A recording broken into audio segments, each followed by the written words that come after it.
Welcome to session 4.5 of the Adventures in Jir'Haniya. Today we are finishing the awesome adventure of Kastan and Tide. So we will start this session where you have returned to the forest clearing to see your animal friends before going to that cavern on your way back to the campsite to meet up with Verkus and Eremos. So that is where we will begin. You guys step back into the delightful little clearing as some sunlight dances through the green and yellow leaves, and all the woodland creatures chitter out of their little holes and come and go. How did it go? What happened? What are they saying? Oh, right. Yes, Tide just hears little animal sounds. I will have ritual cast speak with animals in anticipation of approaching this little critter clearing. They said they were wondering what happened, and so I started explaining. Well, we went to the fortress and took care of the evil that's inside. We were able to negotiate with it, so the river should be safe moving forward. I would probably just give it a few days before you actually make journeys to and from the river for anything. And those birds that have been wantonly killing should not do that anymore. The animals will look at you and go, really? That's wonderful news. And they start dancing, and the little mice band that was practicing the entire time, they come out and start playing a song in your guys' honor. It's called Tide and Kastan, the superhero god saviors of the world. Not gods or superheroes. They sing a very elaborate song, and they have tiny little mice instruments. They have little string instruments and some little wood instruments. And oh my god, guys, do you think Olive could get her own instrument? One of the mice comes forward, and it's kind of like a bronze chestnut colored mouse, and they look a little bit older than the other mice. And the mice stands up and goes in an unusually deep voice, like, "Yes, I made her a custom instrument myself." And he holds up like a tiny little like harpsichord it looks like it's just the perfect size for Olive. It's just a tiny little one. Olive, go get your new instrument. So Olive is able to join in the band. Actually, if you have Olive's stats, can you roll her a performance check, please? Oh, I absolutely can. She has a -3 to this. She rolled a 16, so that's 13 total. I could give her advantage by I'll make a little stage for her to perform on. I love that. Yes, just magically, please. Beneath her, the ground kind of just shifts up a little bit. I'm thinking of that scene in SpongeBob when he's doing the rock star thing, and that little pillar comes up, and he's just off of her. Crappy little wires just as she plays her guitar. Prestidigitation, just a little stage, just little fireworks. Really, SpongeBob performing for the Super Bowl, best halftime show of our lives. Exactly. Yes, agreed. It is still a 13. That's awesome. I'll give her guidance. The bar was pretty low for the band and everything, but let's see what the guidance adds. The guidance cancels out her -3, so it's just a 16. Fantastic. No, 16 is excellent. That's way higher than I expected for a -3. So, yeah, you see the animals are just dancing and celebrating, and it turns into a full-on feast and festivity. They're bringing out their finest foods, which are little bits of cheeses and little berries, and they're making a nice little tiny spread. They kind of offer you some food, but it's so small. You're like, no, you guys enjoy it. It's fine. Such it's still better. Better offerings than the crazy guy. Yeah, right. Part of this weird sandwich thing he was offering? Or you explained to him how to make a sandwich, and that was delightful. Yeah, I don't know what he was offering, but his food looked gross. I kind of want to take these offerings and just reduce them, so enlarge them to normal size, but I don't want to waste a spell slot. Okay. I was gonna say you could do that. Not today. Not this time. On the way back, if we have more spell slots. Yeah, so just what a morning. Yeah, it's been an eventful morning for sure. But yeah, you guys have a delightful, midday meal with these animals, and even though you guys aren't super hungry, you have a little bit of their food, but the animals are just partying and reveling around, and Olive's able to eat as much as she wants after performing with the band, and you have a feeling that songs are going to be written about her performance, because that's legendary for this little tiny she little fills up her cheeks. Like a Yes. little chipmunk. And as she's performing, I'm just sitting there enjoying, scratching Barnard's head, giving him the head scratchies that were promised. Yeah, he's just like a cat, just nudging into it, loving it. I'll So- eat one of my rations, and I'll just have my own like bit of like jerky and dried fruit that I have. Nice. Yeah, you guys see that as the festivities are going on, kind of up on the edge. Because, like I said, it's like I don't want to call it a valley, but like a tiny little like dell that like Little makes this little grove for yeah them, I exactly guess. a little sunken down. But up at the edge, you notice that there is one animal that's gone to the edge and is kind of watching you, and it's kind of like a rabbit with kind of like gray like unkept fur, and he's there with like a little canvas like drawing like commemorating the situation by drawing a little mural for the community to hold on to of you guys, of the two giant god superheroes partying with the rest of the community. So I will. I'm going You know to what? look at Tide and be like, Tide, follow my lead. And I will druid craft as much as I can so that all of the like flowers are in bloom, so that the trees and the plants look more lush, so that everything's just more vibrant and more like lively for this painting. you see the rabbit kind of hop up and go, "Oh my, I must get my other paints. This is delightful." More And he goes, paints. yeah, Just a wave of my hand.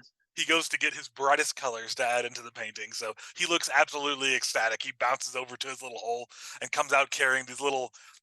They're small enough they don't use like barrels or buckets for their paint. He has like little like nutshells covered with some paint, like little like so he's just carrying a bunch of those and goes to continue his painting.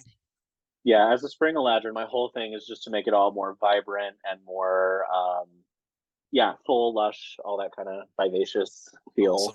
I figure even the creek looks like it's almost glowing as it comes through the little clearing there. Little bioluminescence going on. Yeah, it looks amazing. So this is Oh. like the talk of like generations for this little community. Like this is epic for them. Kastan makes a note in his star map. He's like, visit here annually. Yes. For like 2 generations down of critter folk. When you guys first went to the clearing before you went to the fortress, Mhm. there was an older raven who gave you some information, and then he had one of his a younger kin, Gastrothil, a raven, who helped you guys scout things. So that older raven, whose name you didn't catch, he seems like he's kind of the leader or the elder of this little community. Like he kind of steps up to you guys as the party's been going on for a while, and he goes, "You have done our community a great service. I must thank you and make sure that you understand you are welcome here at any time and in your adventures ahead. If our community can help in any way, let us know." I will. You just hear us calling back and forth. Yeah, that's what Tide hears. And then It's like, as the oh, go ahead. No, it's fine. I'm just agreeing. I'm like, yep. So the older raven kind of looks and says, "Will you go back to your other adventurers now? Or will you explore anything else here? How can we help?" Well, we were actually. One second. Tide. Tide. I'll use my messaging and be like, what's up? You're asking if we're gonna do anything else in the area, or if we're gonna go back to Verkus and Eremos, and like, do we tell them we're gonna go check out the Forbidden Cave? But also, cave. Is this gonna be like an actual cave, or is this gonna be like a cave? Good point. Do you ask that to the raven? The last part Not about at the all. cave? No. Okay. Yeah. So like, Ty, do you think we should tell them? Do you think they're gonna panic? I'll message back and I'll be like, honestly, I was like, I think at this point we're gods to them and they won't mind if we go. I also don't want to lie to them and then have that, Gods there's of there's no deception. reason I hear you. Yeah. they are forbidden from going there. Gods of deception. Gods of deception. Master Crow. Crow? Raven? Master Raven. He goes, "My name is Craig." Master Craig.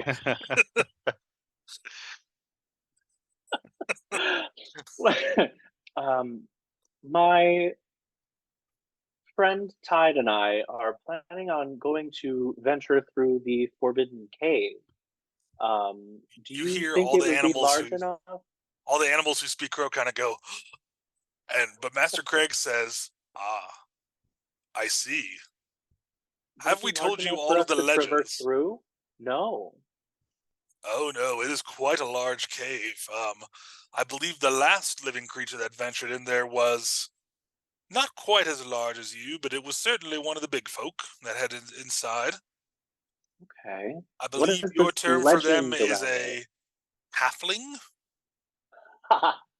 One of the Okay. large folk, yes. Well, the legend surrounding it is that there are strange, unnatural things within. This halfling, well, at the time, my great-great-great-grandfathers, they thought that this halfling might be a superhero god. Um, but the halfling was not honest with them and came here with greedy intent. But it is said he found some things in that cave, but ultimately the unnatural creatures consumed him. If you go in there, you may be able to find what he left, and if you can vanquish those unnatural beings in there and clear out the cave, it would be a good place for our people to hide if there's ever a storm. Sometimes in the winters we get a little hot too. The warmth of the cavern might be nice, and we've even heard a legend there might be underground water in there that's unusually clear and pure. Master Craig, I am Ooh. all about what you said. I truly thought the same thing about making sure this could potentially become a safe harbor for you. We're going to go clear out this cave. We will be back. Delightful, delightful. I believe that our shaman healer has already given you some things, and the rabbit pops over and says, "You got those little potions that can help with stomach upset, right?" Mhm. Yep. Good. Or yep, in case we run into anyone who needs a tum. The Master Craig kind of looks solemn, and then he looks up and goes, "Ours are a peaceful people. We rarely go to war, but we do prepare for it under dire circumstances. Let me bring you our mobile fearsome armory. Stand by." And he motions for some people, and a few other animals look kind of serious, and they go into one of their holes, and they're like, "We'll be back in a second." After a few, like about a minute, out comes a trio of little porcupines, and they're pulling a little cart. And this cart has their weapons of war inside, and most of the weapons are too tiny for you to use, but Oh my there God, I are a love few it. like little arrowheads that look like they might have been decently made or picked up from other nearby battlefields, maybe. And then there's like some little like pine nuts that have little wrappings around them, and maybe like little, they might explode slightly, but I mean to you guys they'd be like a little like popper or whatever, like a little like but to other animals it might be like a flashbang almost or something. So you have like all these tiny little teeny weapons, and they go, "Take your pick from our armory of legends." I couldn't possibly take anything from you that would potentially help you protect yourselves. Please keep these should you ever need them. Tide and I will be fine. The people start chanting, "Superhero God Saviors, superhero God Saviors." I'm just like, so Tide is like with his sketchbook, like adding like a page of this scene for Yes. like just like as like the adventure goes, and is very happy he can't hear understand. The little Tide, can rhythmic you quickly? screeching of Just like there's a the lot of animals. background noise of these like animals kind of chittering with each other. Yeah, And then little, Gaston mimicking the noises. I'm just like, I'm just gonna draw. Tide, can you draw them quick sketches of like how to make appropriate armor and weapons for themselves? Got it. Just like rip out a page. I just start sketching little doodles of how to like put bark and trees and branches together to like fit tiny like crit like bodies. I'm just like, okay, like I love actually to do this kind of hastily and to make um like to kind of figure out their level of like technology, I guess, and like their approach to building things. mhm. We're about to It, establish like a community of critter folk. yes, a little bastion that will slowly spread, and at the And end of the then very campaign, they'll be like, "We're here to save the day." there's gonna be some I big hope bad. so. Caston's gonna like with animal messenger send out like help for like calls for aid. For Yes. superhero gods, assemble. Duh, duh, duh, duh, duh. Our great grandfathers said this day would come, and we are ready. Right? It's like We've been 3 weeks from training for now. generations. Yeah, yeah. 3 years later. Um, But no, actually, Tide, I was gonna have you do just an intelligence check, but add your proficiency modifier. I rolled a 3 on guidance, a 19 on the die, and I add 4 to this. Nice. Okay. So you actually look 26. 27. Like, we're just like, he's just like, can you make little sketches for armor? Sure. you crank these out, and like the little porcupine like battlesmiths are like looking at it, and they're like gasping. They're like, oh, they're like tapping their friends. They're like, come look at this. Like they're like, this is Tell a game them changer. I like on the ground. I draw a circle and a square. I'm like, yes, tell them to push on the circle. No, tell them to push on the square. I'm just like, I don't know what they're saying. Oh, they start dancing on the square for yes. So I'm They're just like, they love it. Mm-hmm.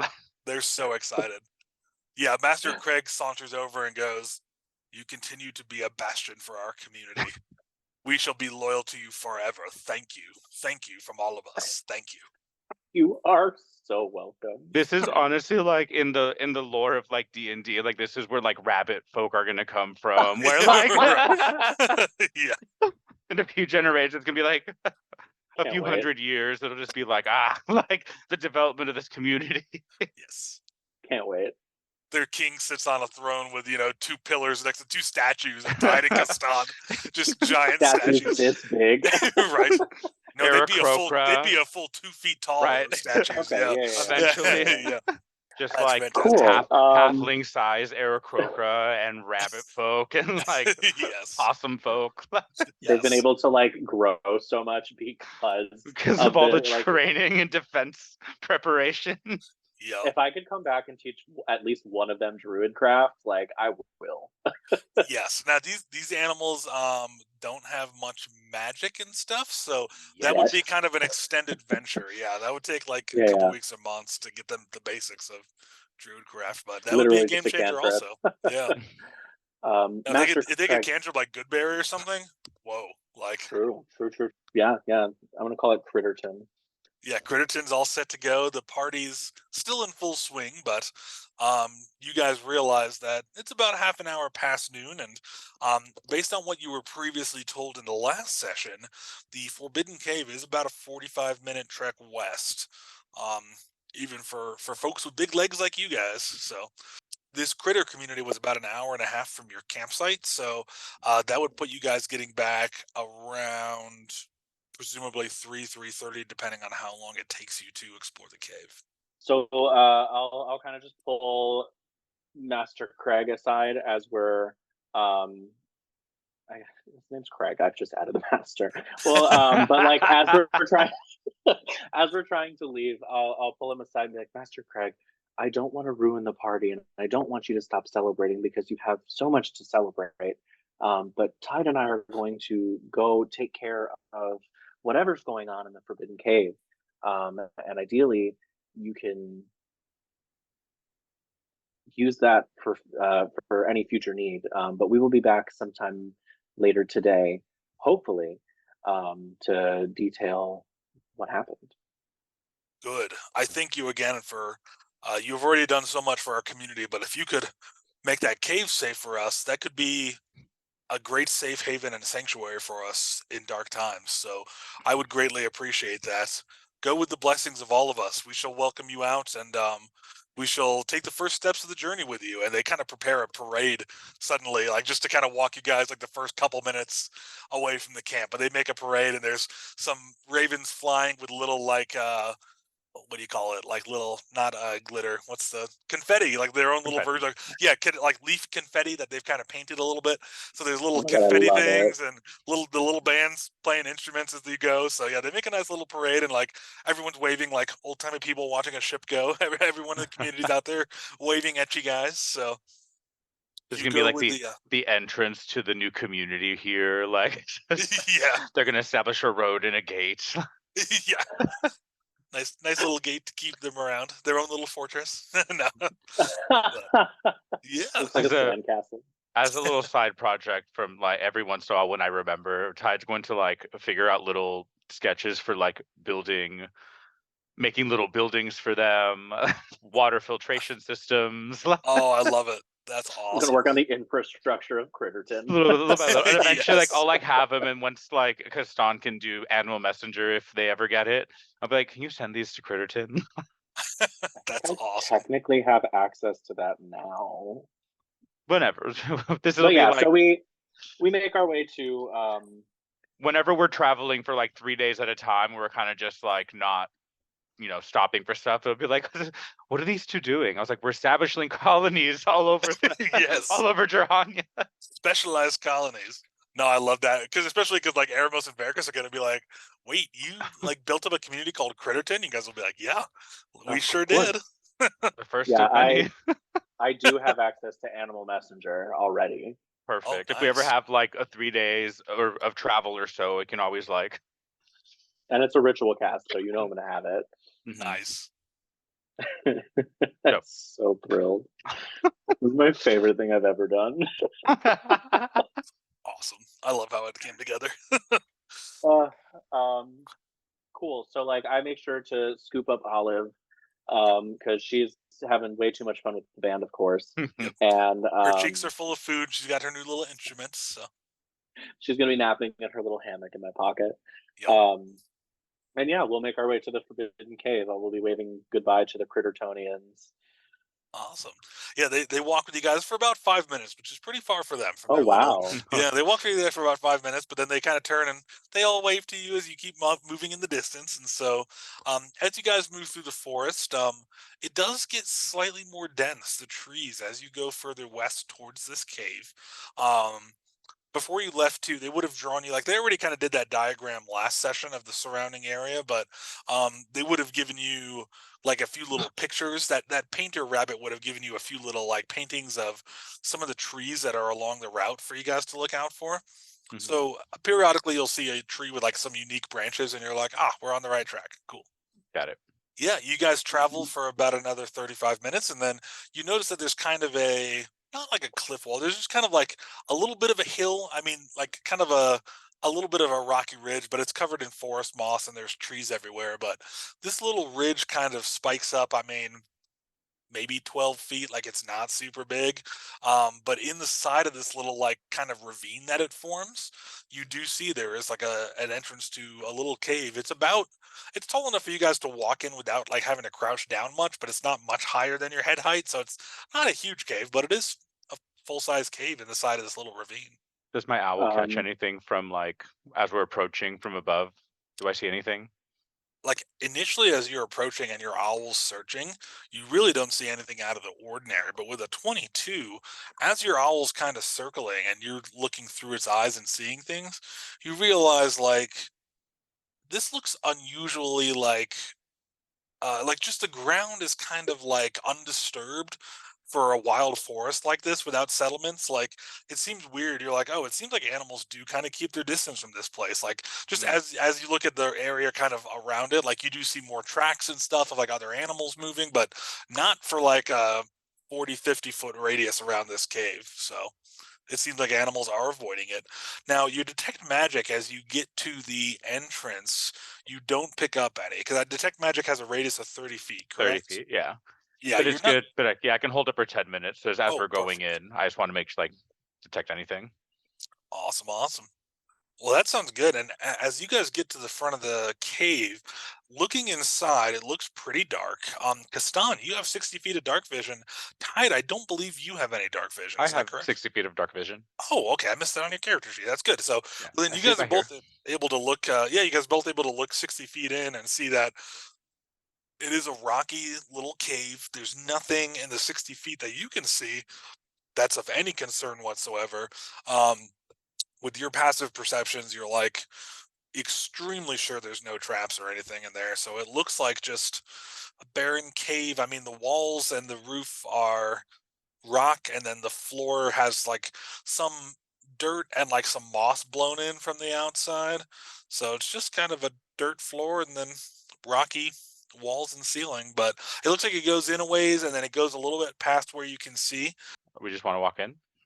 I think so, yeah. Do we want to light a torch or have a light source, or do you think our dark vision will be satisfactory until we get a point where we may want light? If we need it, we can light one, but I think we'll be okay for now. Okay, yeah. Just like this damp, dark cave. We just descend into it then, I guess.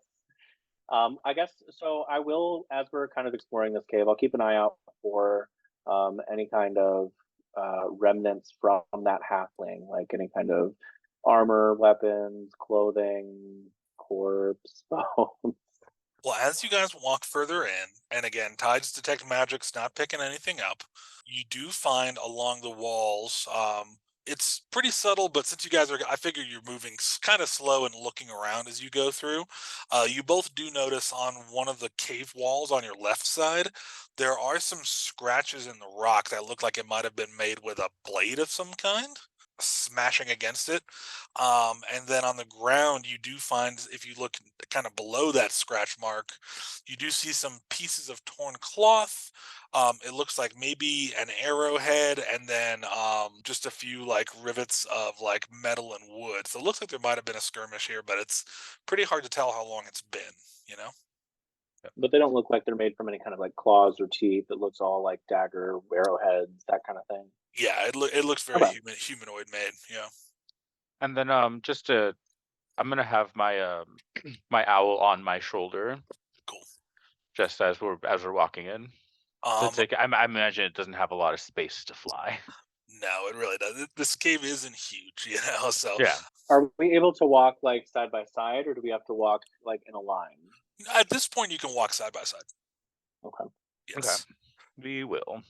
Now, as you go a little further, again, detect magic's still not giving you anything, but you do come to a little clearing. I don't know that the cave kind of opens up a little bit and becomes to a slightly wider chamber. Like you could sit 5 or 6 people in here comfortably. It's fairly large. In the center, it looks like there's a withered dead tree that's like 2.5, 3 feet tall. It looks like someone tried to grow a tree here and that tree did not take in this kind of rocky, shallow ground.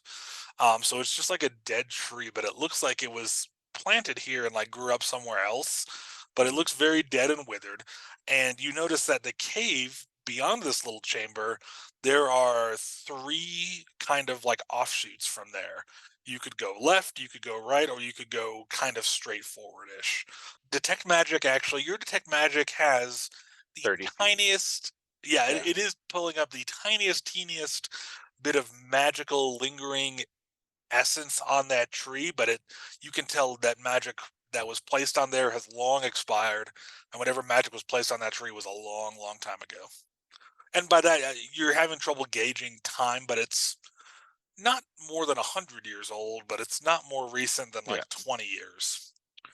Can I do like a perception check to see if I can hear anything out of any of the 3 offshoots? Certainly. So you can make a perception, Castan, you can make one also, or you can just kind of like help Tide by just kind of listening. And so you can either do it at advantage or you can both roll perception, can- however you guys want to do it. If I do it through my owl, I get advantage anyway because it has advantage on perception when it comes to sight or hearing. Oh, perfect. Okay. Perfect. Let me 22. know. Ooh. I got a 22. All right, Total. 222s. So, Oh. here's what you guys see. So you guys are in this little chamber. Tide, you're kind of listening around through your owl. You gravitate towards the tunnel on the left, and I'm marking these down for you guys. Now, the tunnel on the left looks a little bit smaller than the other ones. You would have to crouch a little bit and walk single file in this tunnel. But you're hearing some kind of strange, very quiet, but definitely there, some movement and some weird kind of like some very subtle bassy sounds that sound potentially animalistic. And then with both of you with the 22 can tell that the path straight forward, you're getting pretty much dead silence from there. And then to the right, you both can hear that there is a little bit of a breeze. So a little bit of air coming from the right. So those are the 3 tunnels and what you garner from those with those high perception checks. So left sounds like we'll have to deal Eventually with go what that way. lives here. Because the right might be an exit or maybe like an open area. Yeah, some other This- kind of The something. center seems safe to explore without having to run into anything. Theoretically, yeah. So I think we should go center first. Mhm. Just see what's we come into a dead end, we come back. I will leave my owl here, and if anything comes this way, it'll let me know. Oh, okay, perfect. That way we can go Have down it the just center. sitting on the little tree. It's sitting on, yep, Like just like very- Cinder, just Oh yeah, the little dead tree. Oh, I love that image. Yeah, your owl's it's just sitting there. looking down at the three paths, and it's just like, so if anything, so at any point that anything comes down those, it'll just kind of give me like a signal. Cool. As you guys go into that cave, it does kind of get a little more. It stays nice and wide, which is convenient, so you can walk like next to each other. But the ceiling's kind of starting to slope, and the ground, like I said, this cave's kind of been going down. The ground kind of levels up a little bit, so it seems like it's kind of narrowing out in this. But it is winding around a little bit. So there are a couple corners that you're able to turn and kind of look. As you're getting to about 90 feet from your familiar, you do find that there are some very small stalagmites and stalactites in here a little bit, which is interesting because you haven't found any water sources. But But it also means that nothing really comes down this way. correct. Now, I do need you guys to both roll perception checks, please. 24. Nice. 7. Ooh. You're like worried about your owl. You're like, I'm is like, is it fine? I'm my like, owl instead okay? looking through that, I'm like, I'm so used to doing perceptions for my owl. I do a perception through my owl. So like, I'm looking at there's like, there's the cave splits into 3 again. No, Tide, it doesn't. Oh fuck. You're looking for your owl again. Sorry, just sometimes you come to rely on certain magics. Things become Sure. secondhand. So as you guys are talking, because for a moment Tide gets kind of confused about like, wait, does this chamber split off for more? And Kastan's like, no, like I think we're almost at the end of it. As you guys are talking though, suddenly, Kastan, you notice out of the corner of your eye movement. Something small-ish, but still movement. I do need you both to roll initiative, please. Oh my gosh. So due to the perception checks, no. Kastan, you'll get actually, Kastan, can you roll your initiative at advantage? And then Tide, you'll just be a little bit surprised for your first round, but we'll go from Okay, there. I rolled low on initiative either way, so I got a 10. Okay, cool. I got a 20. Yeah, we'll say Nice. that the surprise, like my first turn of initiative, I have to use my action to bring my sight back to myself. Oh, perfect. Okay. Because I'm technically, if I'm looking through my owl, it takes an action to switch. Oh, okay, perfect. So, Kastan, you get to go first in this initiative order.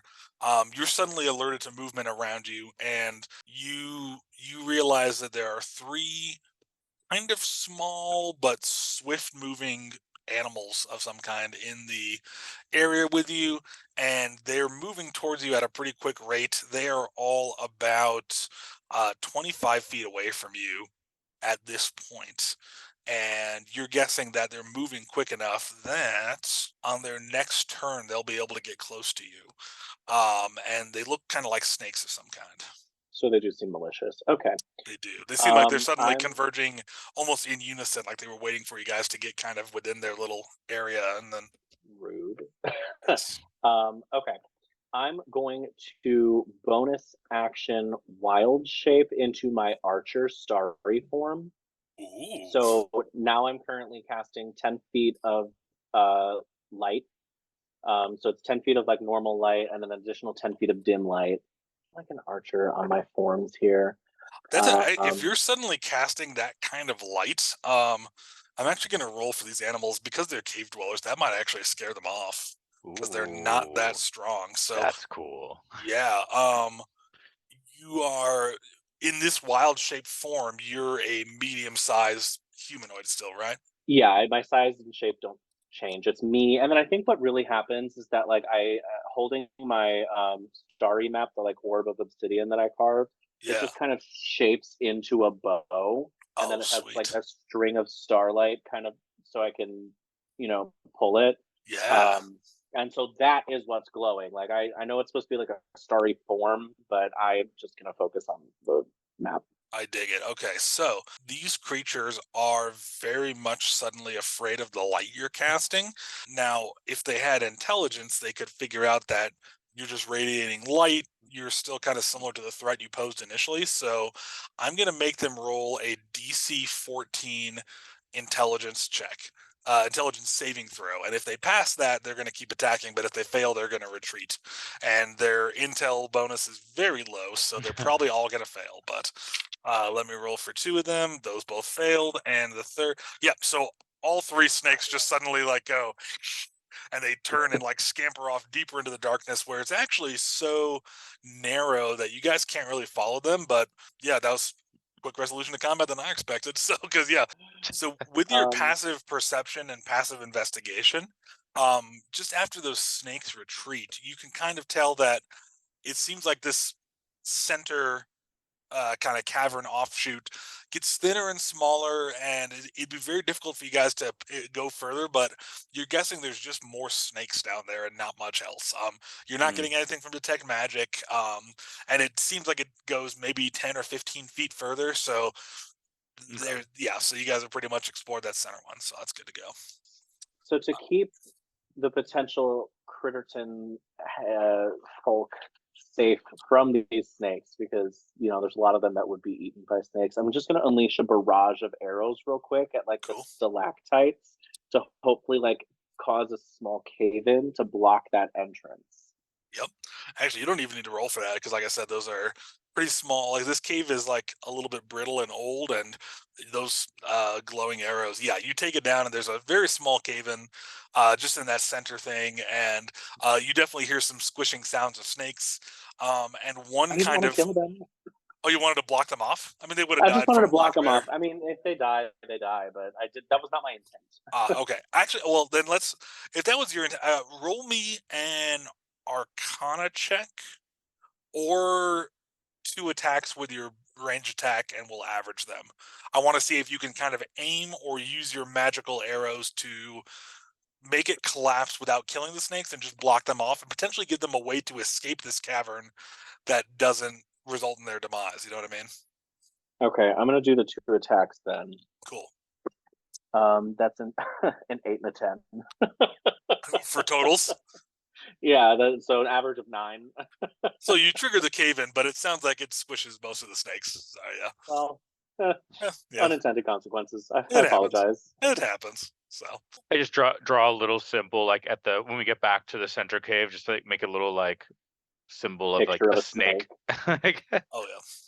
Warning, there be snakes here. There be snakes. The light that Kastan casts, can like we see if do the side ones also kind of curve like the middle one did, or is there like how far in can we see into them now? Totally, yeah. So going back to the center chamber where your owl is, looking at the left cave where you heard the potentially animal sounds, that one kind of curves at a slope, it looks like. And you notice based on the weathering on the ground in that one too, that one looks like some things might have moved through there a little bit, like it might be a little more trodden than the others. Looking at the right one where the breeze is coming from, that one, as far as you can see with 60 feet of dark vision, is fairly straightforward. So we could fire potentially Kastan's arrow to illuminate that further and see further. My owl has 120 feet of dark vision. So with 120 feet of dark vision, he can see that it pretty much goes straight for a good long ways. And then a little bit beyond 120, when it turns into dim vision, it looks like there might be a little bit of warping to the path in it, but it's roughly straight for about 120 feet. So I'll send my owl, because it has 60 feet of flight. So if I send it down that way, can it just kind of like go down like 100 feet to see how much further it can, as far as my vision will let me get? I want to see how far down that tunnel my owl, because it can get up and down as fast. I think we should take the path where the growling thing is at.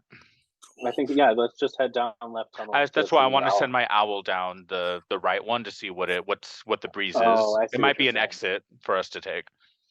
Yeah, so actually when your owl flies about 50 feet, not even the full 60 feet, it is able to see to the end of the right tunnel, and there is like a little fissure up in the top of the cave that opens up, and you see sunlight coming in just a little bit, but there's also a little bit of like trickling water that's coming down.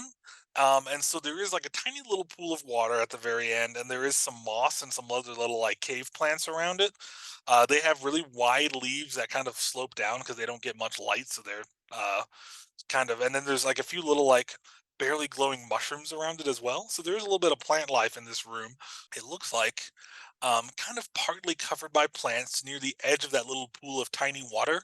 There is what looks like a small little wooden treasure chest, about yay big, like about half the size of a football. Pretty small. Hmm.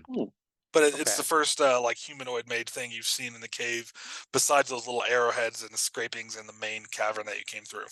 I think we can leave that Hit there that for up on the way now. back. Yeah, because if we die, there's no point in having treasure. Morbid, but Grim but appropriate. pragmatic. All right.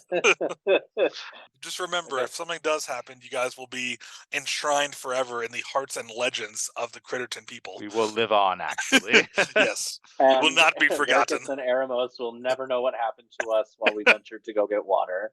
I'm sure Critterton would find out who your mythic travelers were and send them a message regaling your heroic deeds, but hopefully it doesn't come to that. So you look down the right tunnel and you see everything in there. There's just that one chest. You don't detect anything else besides plants and that little bit of water. So do you guys proceed down the left tunnel now, which kind of slopes at a very crescent-y angle? Yes. Yeah, I think we would. And if we have to start walking single file, I can take the lead if anything pops out at us, since I'm not as squishy. Okay. Cool.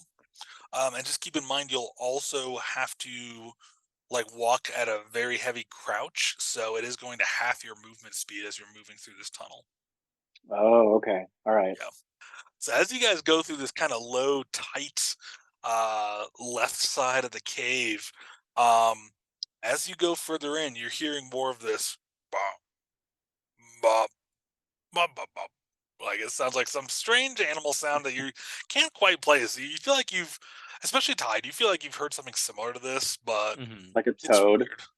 Almost. Yeah, it's a little weird. So, you guys are going through, and again, it's a very curved cavern, so line of sight's difficult, but based on the sound's increasing volume, you get to a point where you're like, okay, if we go forward 20 more feet, we should be within line of sight of whatever's making this sound. What do you guys want to just keep proceeding forward and go in, or what do you want to do? Yeah, I mean, chances are they're going to spot us before we get there because I'm shedding 20 feet of light. Oh, that's actually, so yeah, as you start rounding that corner to where your light shines around the corner, you're suddenly going to hear the sounds go quiet. So, I don't like that, but I'll kind of just ready myself. So, like, if anything jumps out, I'm gonna fire off a quick shot from my bow, my starry form bow, and I'll just kind of whisper back to Tide, be like, we've got to be careful. Whatever's making these noises has suddenly gone quiet. So I don't know if that means that they're scared or if they're preparing to jump out. But watch your back. Okay. I think okay. I think we can I can get a good look in there. My owl, I'll like put it into a pocket plane and then summon it back in front of Caston. okay. And it'll just fly into the are we ready? Into the forward. Yeah, there's nothing else we can do. So I was like, I could have my owl fly in and then look back to kind of give us an idea of what's there. will your owl be okay? Yeah, it doesn't provoke attacks of opportunity. I don't know what that means, but okay. Me neither, but it seems like it's worked so far. I love it. Well, then, so yeah, I'll like my owl just like, and like these things are like expecting a sound, so like it'll just like, owls actually don't make a lot of sound when they fly. yeah, So they're it'll pretty just much silent. Yeah. So it'll like, fly in and then fly back and like look, and then I'll as my action, I guess, be looking through my familiar's eyes. So when we start anything, I'll have to use an action to come back if I do anything. But yeah, I look back to see what's in the cave. If I don't even know if it has space to fly up or anyway, but it'll fly in as much as it can, and then if it can go up, it'll go up, and then try to look back. Okay. Like I don't know if it opens up or if it's just more tunnel. So, what you see Your owl goes in, and you see that pretty much around the sharp corner of the turn, because the turn gets even more like tight as you go. Mhm. There is a larger chamber. It is pretty big, and the ceiling kind of rises up, and there are some stalagmites and stalactites. It's not huge. Like there's not a whole lot of room to fly up, but there is a little bit inside. And your owl has dark vision, correct? Yes. Cool. Okay, yeah. So your owl sees that there are um three very large frogs. Like just uh green and black frogs, and these three big ones are like the size of a wagon. Like they're the biggest frogs you've ever seen. You're like, what the heck? And then around them are a bunch of smaller like frogs that are pretty big for frogs, but they're like the size of a cat. They're like these smaller frogs. But the giant ones are like the size of a wagon. So there's three of these big ones, and your owl kind of has to move quick before it crashes to like jump back to you. So you count between 5 and 10 of the smaller frogs. It'll stay in that cavern. It won't fly back to me. I've just been like, Oh, it came back as in it turned, I like see. so that I Okay. could get. Like a 360 visual. Okay, that Yeah. makes sense. Cool. Yeah, so it would count 8 of those smaller frogs and then 3 of the big ones. And they're all kind of waiting and looking at the entrance to their cave. There are some pools of water in the corners. I'm going to send you guys a quick map right now so you can reference it. So the G numbers are the giant frogs, and the Fs are the like cat-sized frogs. So they're the smaller ones, but still very big for a frog. The filled-in circles are whichever of stalagmites or stalactites are the ones that come up from the bottom. So those are potential cover, and then the little like shaded areas are the 2 like big pools of water that are in this room. The walls and the ceiling are rocky, and the floor is kind of like dirt, but there are some moss and lichens and mushrooms and other little like cave plants around the water sources in there. Okay. I'm like, there are a lot of frogs in there. Do you want to talk to them?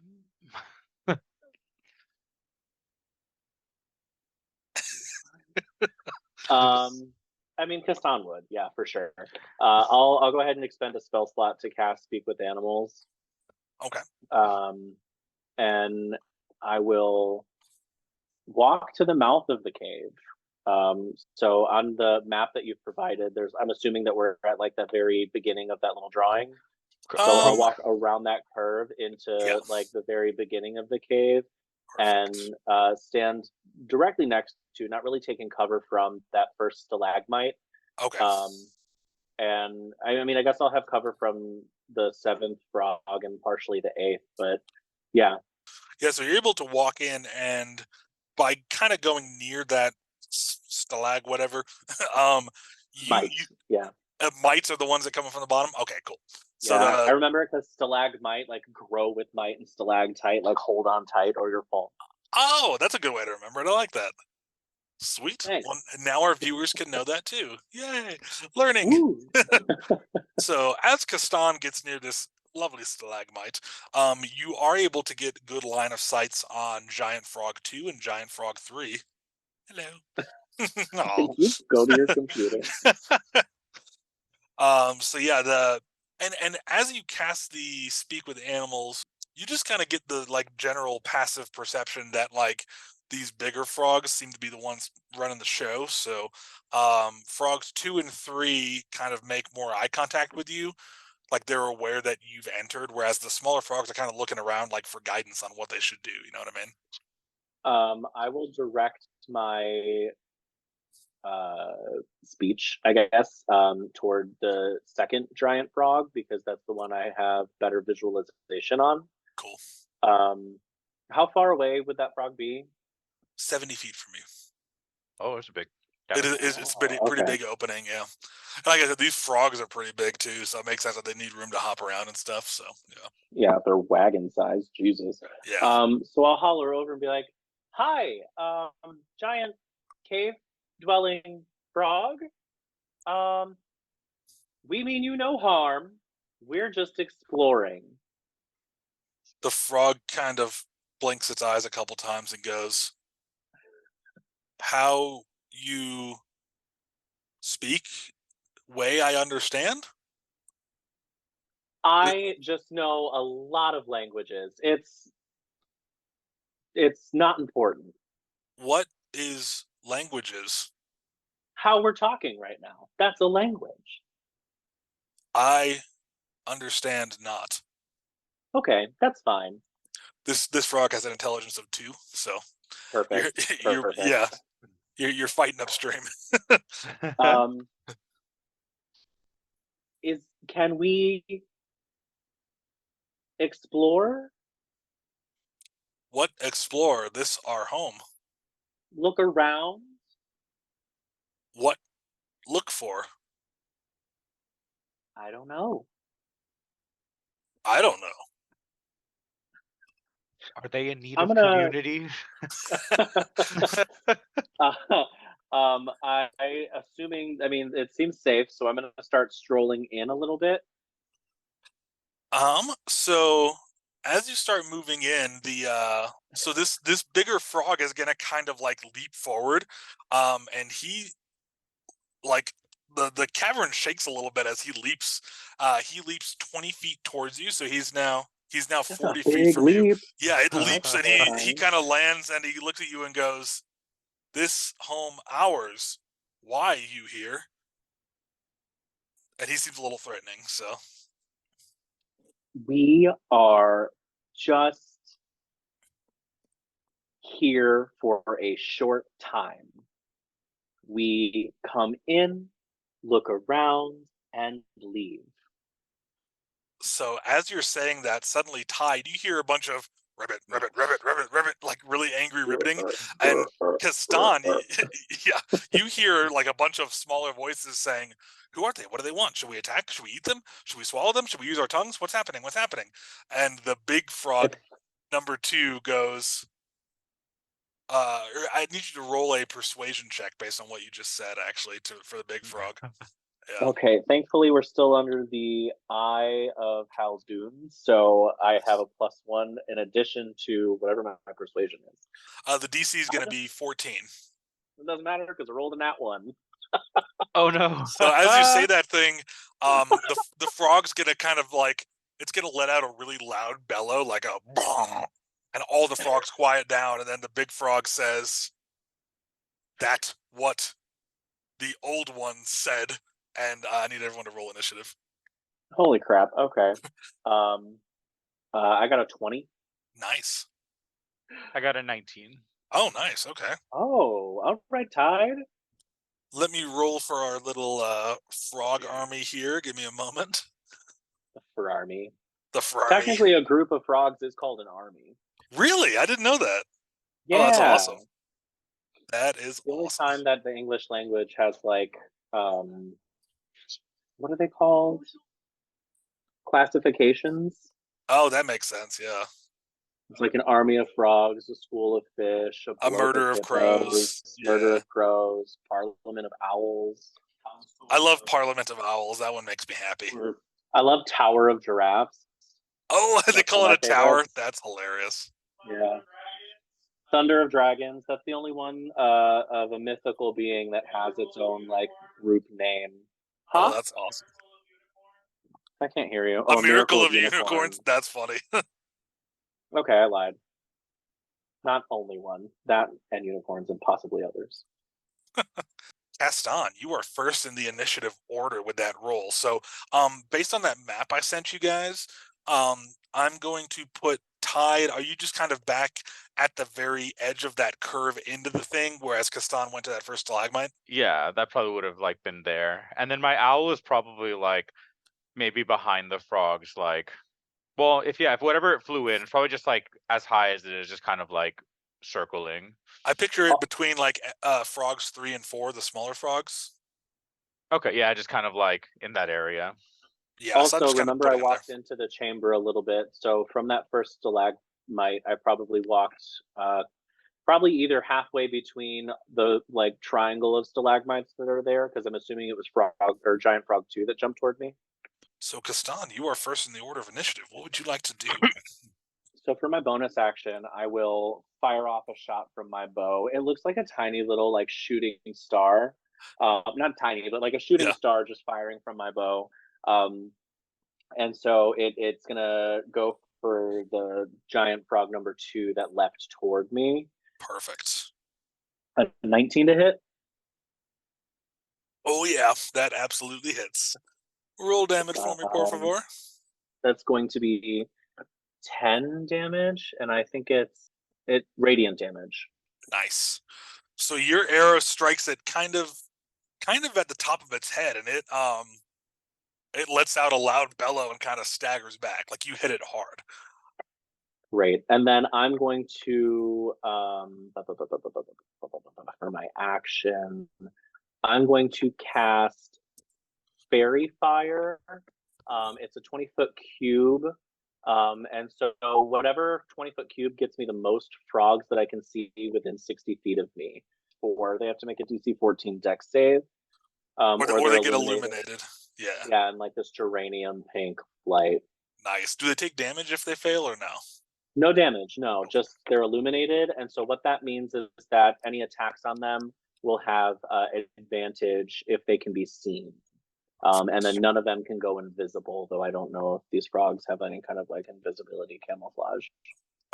So your fairy fire gets cast, and all 4 of those frogs are bathed in a pink light. None of them evade. Noise. I'm gonna head back to that original position you had me in, just so I can get cover from Frog 7-8 and Giant Frog 1, and whomever else I can get cover from that position. That makes sense, yeah. That puts you in a good defensive position from anyone pretty much attacking from the lower 2/3 of that kind of semi-elliptical chamber. So that and gives then you I some cover. will warn Tide of the frogs kind of in the chamber off toward the right, because he can't see that yet.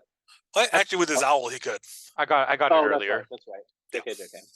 Okay, yeah. That'll be it. Quick question before your turn ends, Kastan. Is Speak with Animals still active, or did you have to drop that to cast the other spells? I believe I had to drop that to cast Fairy Fire. No, actually, Speak with Animals is not concentration, so I still have that. Great. So then, as we're transitioning into Tide's turn, you do hear the frogs yell, "Defend the treasure! Defend the relic!" So they seem pretty frenzied. Yeah. Tide, it is your turn. I'll relay that to Tide. So I'm going to walk out around the corner. Well, I guess I can, now that everything's illuminated, I guess I could see them from pretty easily. Before moving, when you're just at the very mouth of that chamber, you do have line of sight on Frog 3, Frog 4, and Giant Frog 3, and Frog 5, and so those latter 3 targets are illuminated in Fairy Fire. So, okay, I think what I'll do is I'll walk out a little bit so I can get line of sight on G2. Cool. I'll walk out that way. I'll do Magic Missile at a 2nd level so that I get an extra little bolt. Yeah. So 4d4. 4d4. 44. 4d4 plus 1. So I'm going to do 2 at G2 and then 1 at F2 at F3. So okay. I'll split them 2 and 2.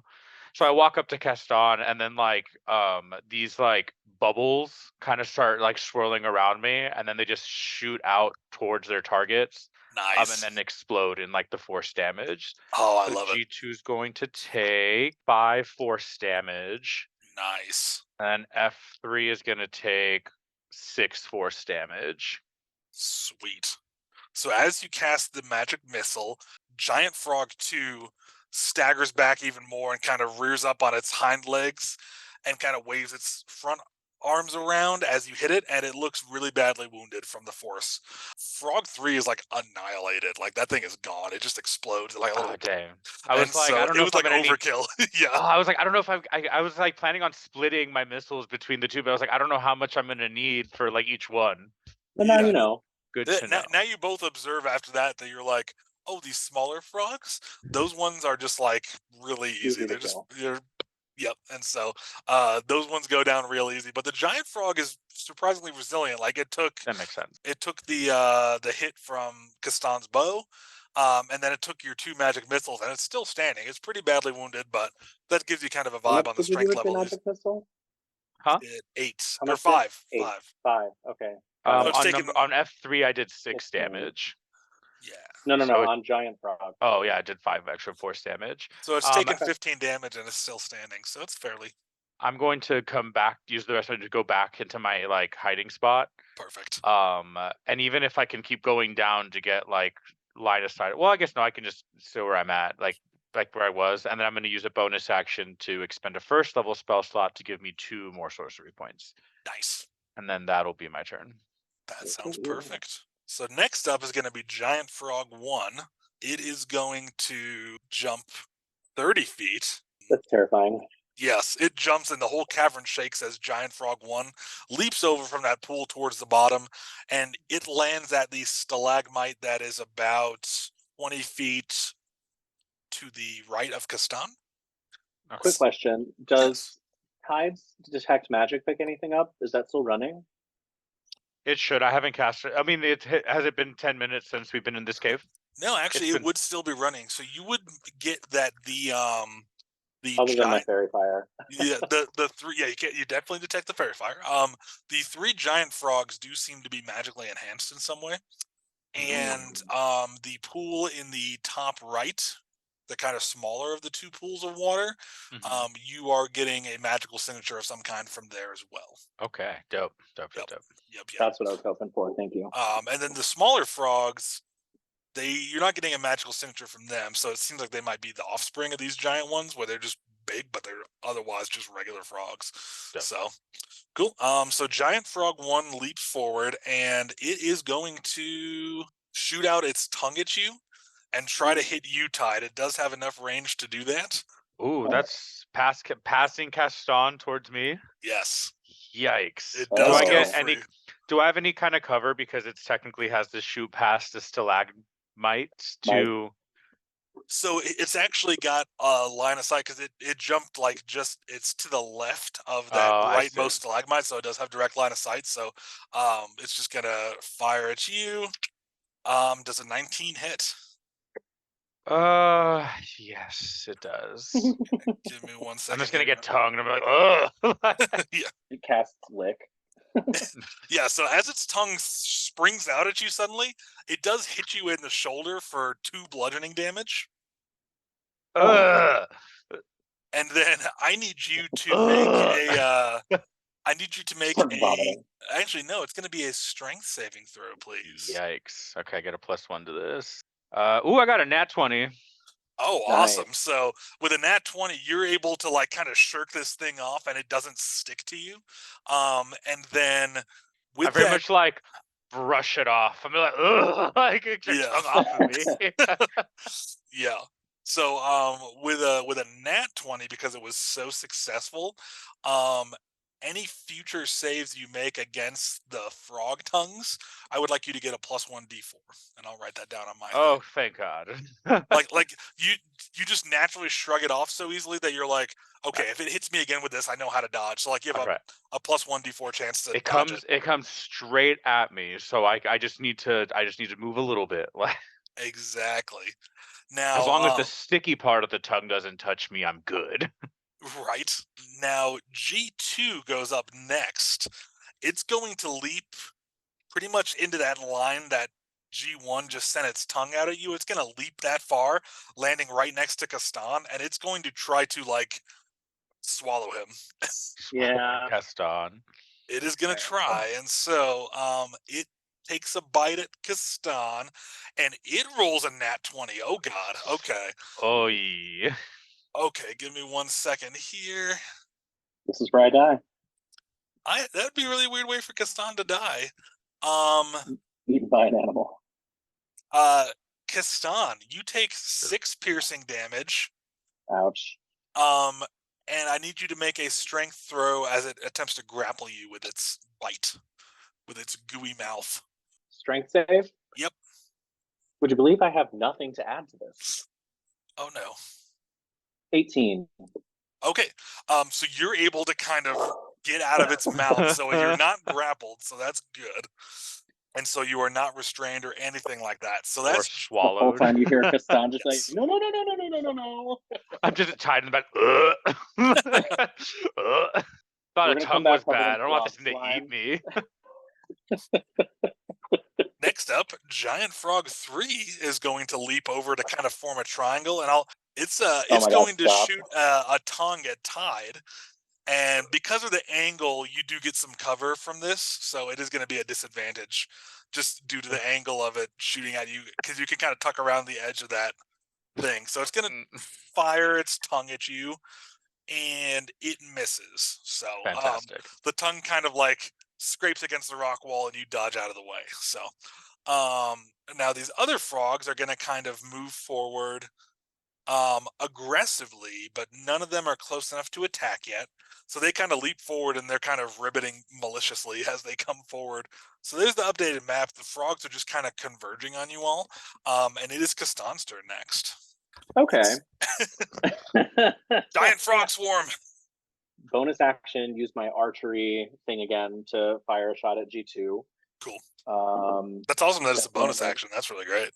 It truly is. So that's a 17 to hit. You're like wild-shaped Legolas form. You said a 17 to hit? Yeah. That absolutely hits. Great. That's going to be max damage. So that's 12. Oh, yeah. So please describe how you annihilate and kill G2. It truly just gets sniped right between the eyes. Like, I'm so close, but I'm panicking because it's Kastan. He doesn't really fight. He's like, ah! And like fires off a shot. This little like shooting star just straight pierces him through the face. Nice. And I guess he collapses. He does. Yeah, he just immediately goes and just goes completely limp, and then your arrow goes, because you're at a slight angle, because this thing's so big, you kind of fire slightly upward, so it shoots. Okay. It shoots through its head, and then it hits like kind of the back cave wall near that back like pool of water, and a stalactite does fall down. It doesn't damage anyone, but it goes through it and hits the ceiling, and it's like boom, that thing's down. So nice shot. All right, and then I'm going to use my final use of like the free guiding bolt that I get from my subclass. Oh, sweet. And I'm going to go after G. I think it's 3. Yeah, that one's at advantage G3. due to the fairy fire. So great. Let me just mark that I used this. Damn, I do not hit it. I rolled a nat 1 and a 3. what do you add It'd to be that? a total 3? of 9. It'd be a total of 9. Oh, not too far off, but no, that doesn't hit. So, your guiding bolt, giant frog 3, I kind of like hops to the side a little bit, and it does deftly dodge your guiding bolt. So, okay, yeah, that was me more like panicking. And then how far into the cavern can I get? Because I kind of want to run from the stalagmite that I'm at and just like 30 feet toward the stalagmite up and like on the left-hand side of the cavern, past G3 and F2. But I don't want to provoke an opportunity attack if I can prevent it. Yeah. So either way you go, mean, I'll take it if I have to. Yeah, so you kind of have two routes, because if you look at the map, you're kind of going up and then either canting left or right. So if you canted to your right and went past G3, you would get an attack of opportunity there. Or if you went left, you could get around it and you would provoke an attack of opportunity from F2, the smaller frog. I'll go for the route past F2. Cool.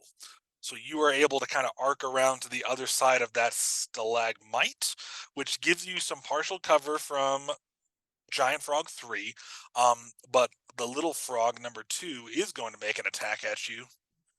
And oh gosh, it rolls a 19. Does that hit? That hits. That absolutely hits. You take 1 bludgeoning damage as it kind of like bites you with its tiny mouth and kind of smacks against you. So you just take 1 bludgeoning. Like, okay, so then I would have to stop at F2 because opportunity attacks stop your movement, right? Yeah, but that was at the very end of your movement anyway. So, sweet. Tide, you are up next, and remember, you have that running 1d4 against frog tongue attacks, but you are good to go for your turn. Do I have enough speed to get between G3 and F4? Not quite. You can get kind of between G3 and G1. So I'm going to use my action to dash so that I'm between G3 and F4. Okay. So that I'm right between them, and then so Tide like runs in, kind of following past where Kastan went. Yeah. And he starts kind of like channeling magic into his palms. He hasn't used like really offensive magic yet, and let alone used like any kind of fire magic, especially as a water genasi. Right. I'm going to cast Aganzar's Scorcher. Ooh. So it's a 30-foot line in 5 feet wide. So I'm hoping to get, G3, F4, 5, G1, F6, F8.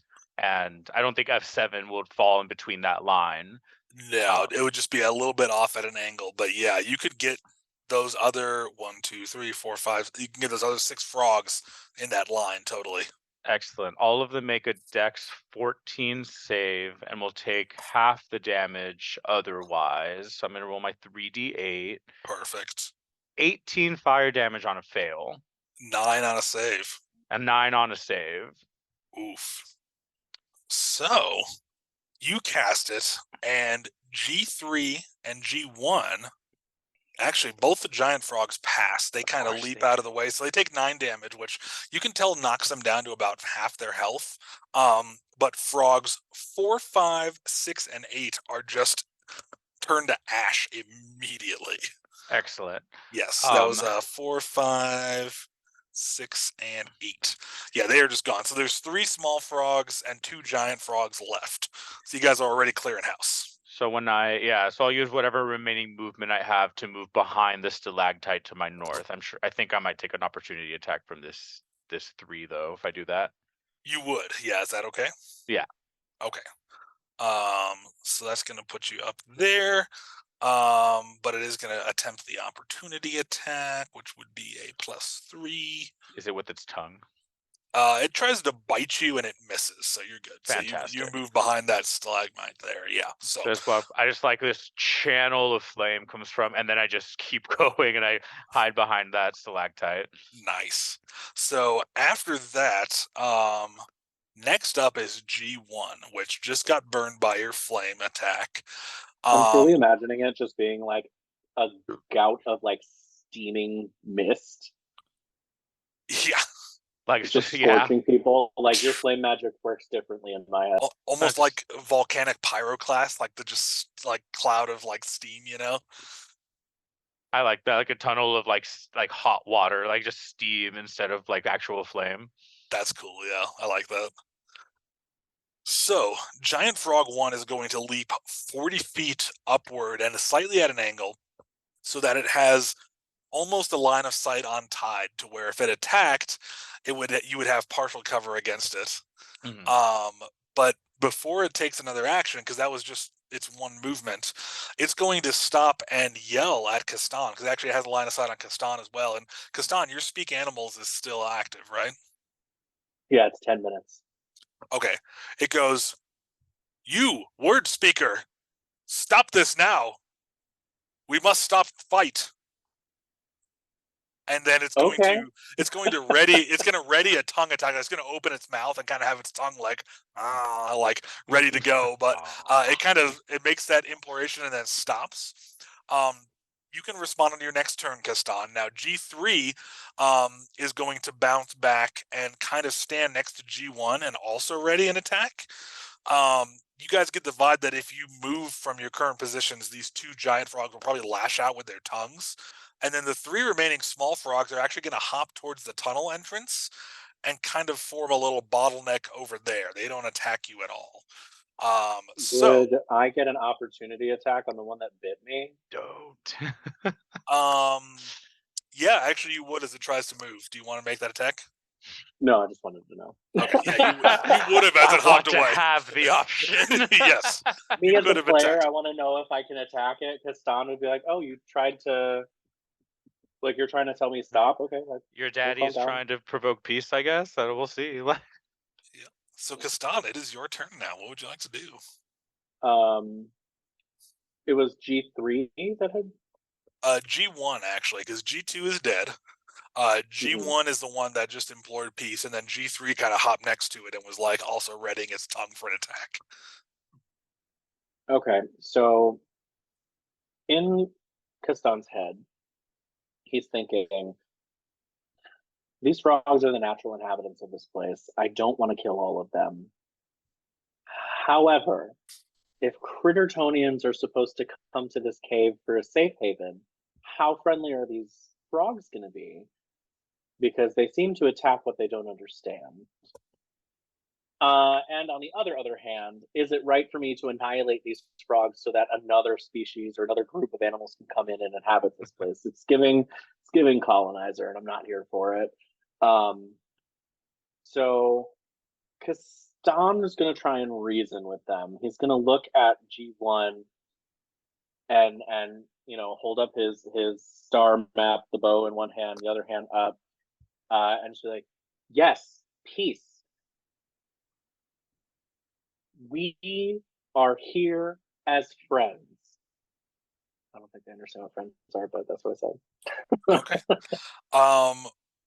So really quick before the frogs can respond, because we're still technically in combat, Tide, do you want to take any actions, or you hear Kastan communicating in frog speak, like bah, bah, bah, bah, bah.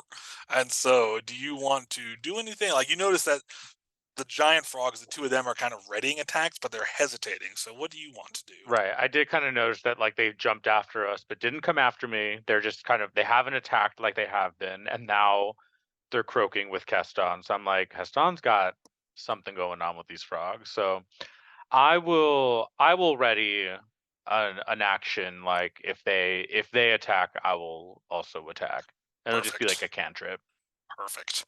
So as you ready that, we are gonna kind of drop out of combat temporarily to let this dialogue continue.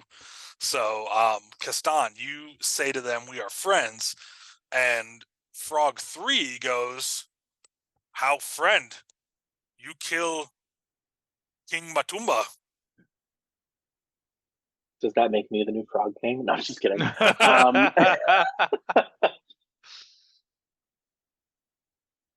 We fought back because we were attacked. If you stop, we stop. We want peace. So Frog 1's gonna repeat that back and say, "If you stop, we stop." Yes. The frogs kind of pull their tongues back out of their mouth and take a little more relaxed posture and go, "Yes, fight stop. This good." Friends.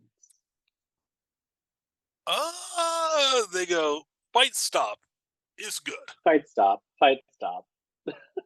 I'm just like, peek back. What are they saying? Fight stop. Fight stop. But I mean, I was just like, I don't have weapons. I've been attacking you with magic stuff, but I put my hands down. The frogs are kind of looking at you three, and they're kind of like, they're a little more relaxed now. They're just on all four legs, just kind of looking, and their cheeks are kind of, as they're just preparing of what to say, but they're just kind of watching guys, just like awkwardly, you know. Okay. Are they looking to be part of a community that would possibly settle here? So far, right now, all we've gotten is fight stop. Okay, got it. I look to the giant frog one. I am sorry for the harm that we have caused. We are hoping to leave you here safely, and other animal creatures will use other parts of this cave and leave you alone here. Oh, good. Fight stop. You bring us food. Good is good. No food. No food. Not food. Friends. Allies. What Frogs allies? that do not look like frogs. Frogs that do not look like family. frogs? Mm-hmm. Yes. You work together and you defend each other. You do this with magic? Sort of. Yes.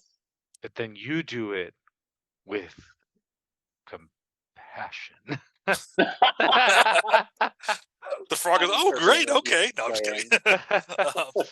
He goes, like Master, you break reality and nature and change things. How? Who is Master? One who made us big. I have a feeling it's that Gith Sarai guy. Is it? I was like, we give him like a little explanation, like about this guy. Is it this guy? I draw like that symbol. I'm like, does he like this a lot?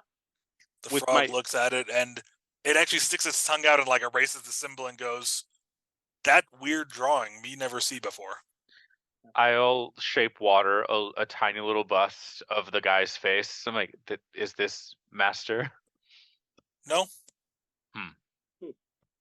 What's his? Where is Master?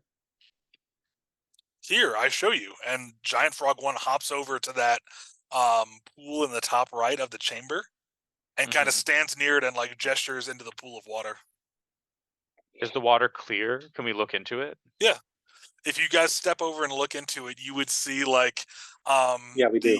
I do. Yeah, you would see a chainmail armored skeleton of a halfling at the bottom of this pool with like a sword and some little like treasure chests around it.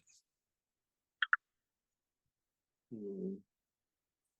Which it matches what Master Craig told you about some ancient big person, a halfling that went in there and was Is the magic?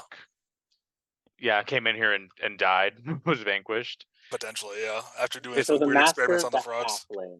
Is the Oh, is it? That's what you're Assuming. getting from the frog, is that it's indicating that this is the master who made them big. Is the magic coming off the sword or the chainmail or any of the chest? You're getting magic from. There's like a little bit of residual on the skeleton, like this person was a pretty habitual magic caster, but mainly you're getting it from the little treasure chests. The sword seems like it's a nice short sword.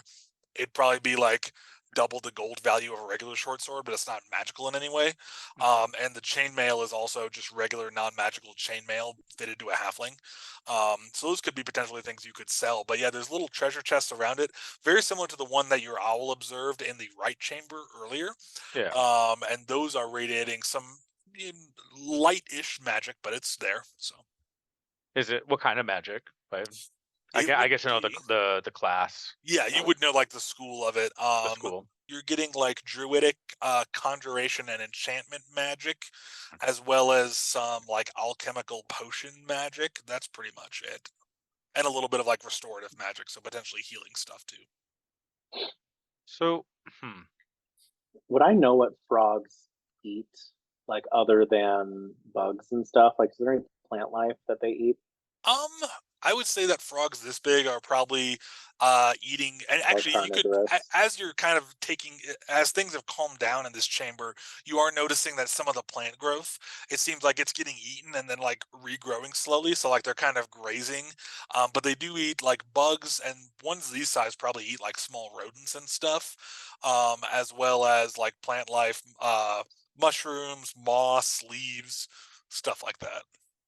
we Okay, trade so them us growing them food around the cave for Yeah, being that's able. what I want to do. Yeah, I'm Okay. gonna offer that to that first giant frog and say, we give you food.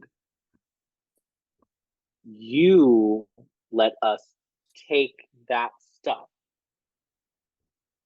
Frog goes, "How you give us food?" Deal. Magic. And the And I'll frog druid goes, craft the rest of the "Oh." plants like to full bloom. The frog looks at that, and some of the other frogs kind of, like the smaller ones, kind of, like leap over and go, "Ribbit, ribbit, ribbit, ribbit." And the big frog goes, "Much food. This take many years to grow, and you do it right now. This good. Take what you want." And they go and Great. they all kind of go and start eating the food, but they're kind of keeping an eye on you, but they seem pretty like content to just eat this food. They're like, "All right." Tide, do you think that you can swim down and get that stuff? Oh, this pool is pretty low. It's Oh. maybe 10 feet deep, so Oh. you could even lean in and grab the stuff. Okay, Maybe yeah, it's well, actually not even 10 feet. It's more like 5 feet deep. Like it's yeah. pretty shallow. Yeah. I'll start pulling out I'll like start thorn whipping stuff out of the. just kind of pull it out like any of the magical chests. I want to see what's on them. I'll grab the short sword. I don't think the armor. I don't want to peel armor off a body, but I'll We have no grab need for it. None of us are small. I'll grab the sword in case it has any like. It's an adventurer's sword, so Yeah. um, It's a standard short sword. Just let me look at. It's just double gold value for it because it's nicely made, but it's nothing like Okay. super crazy. it's not like a +1 or anything. All right. No, it's not magical. Actually, you know who anywhere. would love this is your cousin. Yeah. They would I love was thinking nice, about giving the short sword to Virkus. Yeah. just nice things. Yeah, a normal short sword's going to be worth 10 gold. This would be worth like 20. Well, I'm sure there's like other crittery frogs back there that they can come and be like, there's some really I was skittish gonna say, frogs. Like, yeah, there's got to be something we can do with the critter community to allow like a negotiation of sorts. But remember, the smallest frog is the size of a house cat. So these oh, are there's a still bunch of pretty big. scrolls. You guys find a bunch of scrolls and potions Dang. in these chests. We Yeah. really do. Oh, Potion you of know I'm hill gonna want giants. conjure animals. Yeah. So you guys find that this whoever the master was, this little halfling, he seemed like a pretty prolific druid, explorer, adventurer, experimental person, So you do find some pretty sweet treasure, and so yeah, the frogs seem content, but you would just want to figure out a way to negotiate some sort of truce between the Crittertonians and these frogs, because the giant frogs don't seem particularly malicious, but they do have an appetite. A lot of the critters in Crittertonia are the right size to be eaten by these giant frogs, and just with their low intelligence on the giant frogs, it's going to be difficult to broker a peace treaty that's solid. They also have low intelligence, so there's no like teaching them druid craft. Like, Right. I'm thinking that like we leave the left cave for the frogs. We allow the Crittertonians to settle the central cave if they want, letting them know about the snakes, and then the right cave seems just right. Actually, can you both roll me nature checks? ooh, natural 19 on the die. A Nice. 3 on guidance. 26. Mine is nope, not 11. It's a 14. With a 14, Castan, you just realize that like these frogs, based on the number there are, it seems like these giant frogs are the ones that are, giving birth to these smaller, large size frogs. But so you're like, okay, like there's still a couple of them, like they're not going to go extinct based on the ones that died in the little skirmish you guys had. So these Right. frogs could continue living on. But tied with your high nature check, you realize that like in this big chamber where you guys just had this skirmish, that between the water leaking down from like the subterranean little springs into these two pools and the plant life growing around it, these frogs have everything they need in this big chamber to survive. So I also don't like, they're bigger than us. I don't think they can even get out of this. They can't even go through that tunnel. The big ones exactly. anyway. The smaller Just- ones. That's why it seems like actually as you examine the tracks too with that nature check, that like the smaller ones will go out in the cave and forage, and sometimes maybe the snakes got them or they find some food. But basically, if you were to block off this tunnel that you guys are in right now, these frogs could keep living there in peace and be fine. And so the center and right cavern offshoots could be there for the Crittertonians, and you could like put a gate on the left one or something to kind of keep them separate. So that's an option. And these the baby frog, are they going to grow up to be big like these ones? Actually, no. You get the vibe that based on what they've said and your detect magic, that like this halfling, druid experimenter made these frogs huge, gigantic, and then these giant frogs started having kids, and the kids just came out bigger than normal frogs, but they're otherwise normal frogs. So you're guessing that as their lineage continues, they'll all be about the size of these cat-sized frogs. So I think we can get the smaller frogs. They're not big enough to eat the critter folk now, whole anyway. Yeah, they'd have to put up a fight. But the bigger ones would keep making these smaller, bigger frogs, and then those could come in and out of the tunnel and interact with the critter folk. The Crittertonians. The Crittertonians. Yeah. I don't know if I necessarily want to like cave them in, but the bigger ones are not a threat. We could let the critter tone like, hey, like Actually, Be careful. you guys realize that like you could step outside and get some of the trees outside of the cave and just kind of make like a little like almost a cat door, you know, for like that left side of the cavern, just to make sure the giant frogs can't get out, but to make sure that the only ones of a certain size that aren't a threat to the Crittertonians can come and go, and they can bring food back to their people, you know, and everything. So cool. And then hopefully over generations they'll Well, really, be what more we could do is tame. just tell the Crittertonians to leave food offerings at the left tunnel, because then they have no reason to venture any further down than where the food offerings are left. That's Let a great the frogs plan. like you can send your future generations through the tunnel to interact with the community that will be forming here, and that community will in turn. Oh my gosh, it's like frog religion.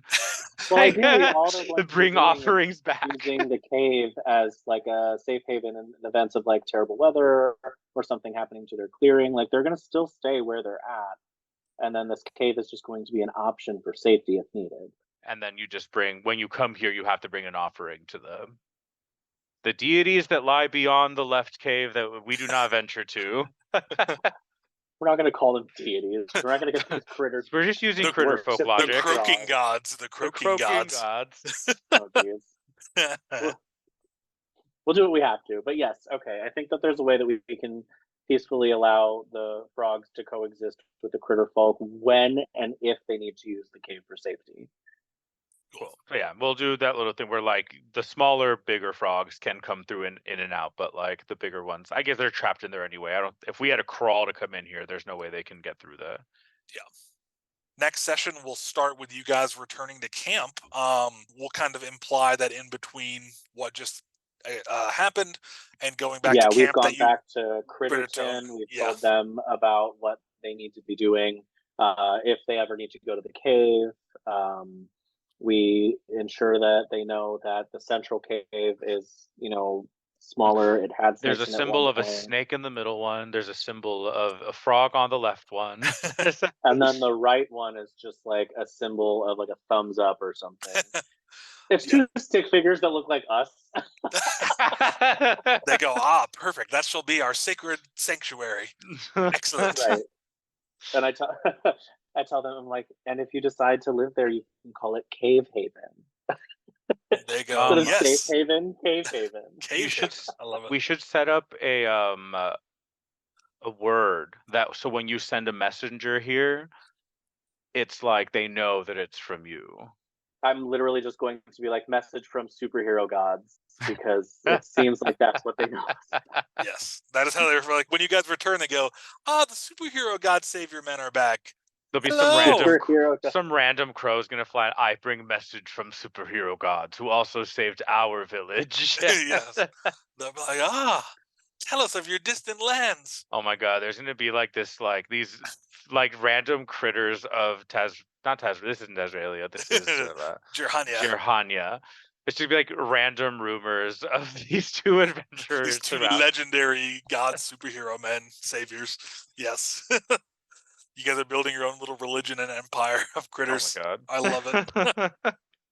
Well, I do not want to build a religion, but I'm loving this like community of critters that we're creating. We are their gods. You're their superhero god saviors. It's awesome.